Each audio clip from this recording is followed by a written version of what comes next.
Sebulan lebih berlalu sejak peristiwa tewasnya Brigadir Yosua atau Brigadir J, tapi masih banyak kepingan cerita yang tertinggal dan belum terungkap. Tak lain karena terlalu banyak melibatkan kebohongan.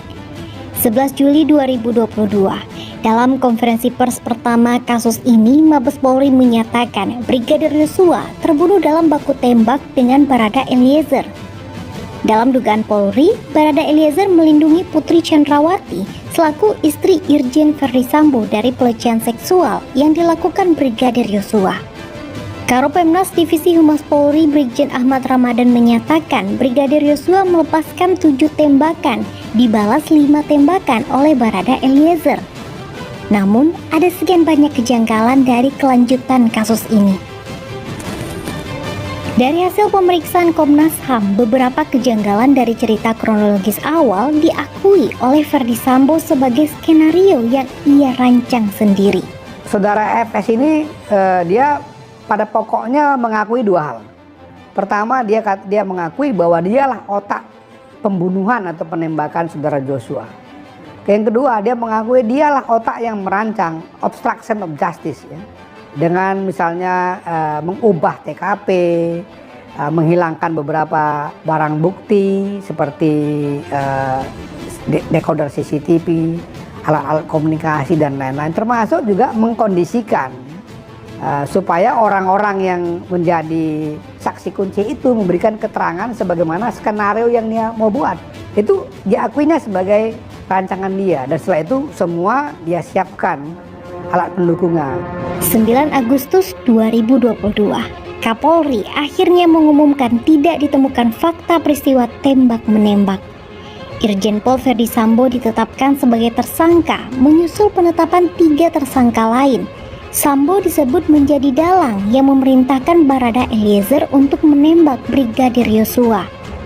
Terbaru, tim Sus Polri juga menetapkan Putri Chandrawati sebagai tersangka dalam kasus pembunuhan berencana ini.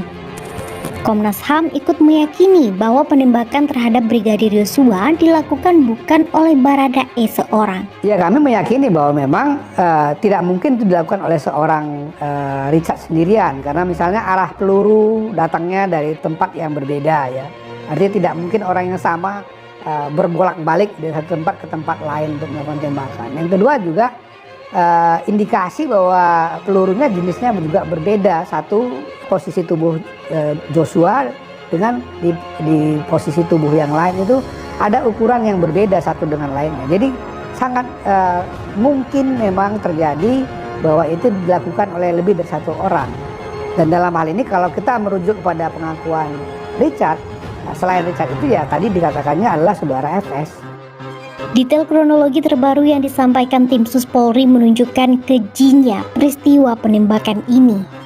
Ferdy Sambo, Brigadir Eliezer, Kuat Maruf, Bribka Riki bersama Brigadir Yosua berkumpul di ruang tamu rumah dinas Sambo. Yosua diminta berlutut menghadap pintu kamar mandi sambil melipatkan kedua tangan di belakang kepala. Di hadapannya, Richard tengah mengacungkan pistol. Ferdy lalu berteriak memerintahkan Barada E melepaskan tembakan. Maka terjadilah Richard melepaskan peluru dari jarak sekitar 2 meter dengan pistol Glock 17 sebanyak 3 kali ke arah Yosua. Yosua tersungkur sementara kaos putihnya bersimbah darah. Seakan tak cukup menurut Richard dalam keterangannya kepada polisi, Sambo kemudian menambahi dengan menembak 2 kali bagian belakang kepala Yosua hanya dalam jarak sedekat 16 cm atau sepanjang sedotan minuman. Ia lalu menembaki dinding ruangan itu sebanyak 3 kali, mencoba membentuk alibi seakan-akan pernah terjadi baku tembak di sana. Terakhir, Sambo mengoleskan sisa jelaga dari sarung tangan hitamnya ke tangan jenazah Yosua demi melengkapi narasi kebohongannya.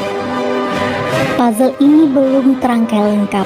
Kepingan yang diperoleh kadang menuntun pada gambaran lebih utuh, kadang malah menenggelamkan kita pada kebingungan baru. Akal sehat kita berkali-kali coba dipermainkan, mirisnya justru oleh penegak hukum yang harusnya memastikan kebenaran menjadi pemenang. Mari kita kawal tanpa jenuh fakta-fakta dari berbagai kepingan.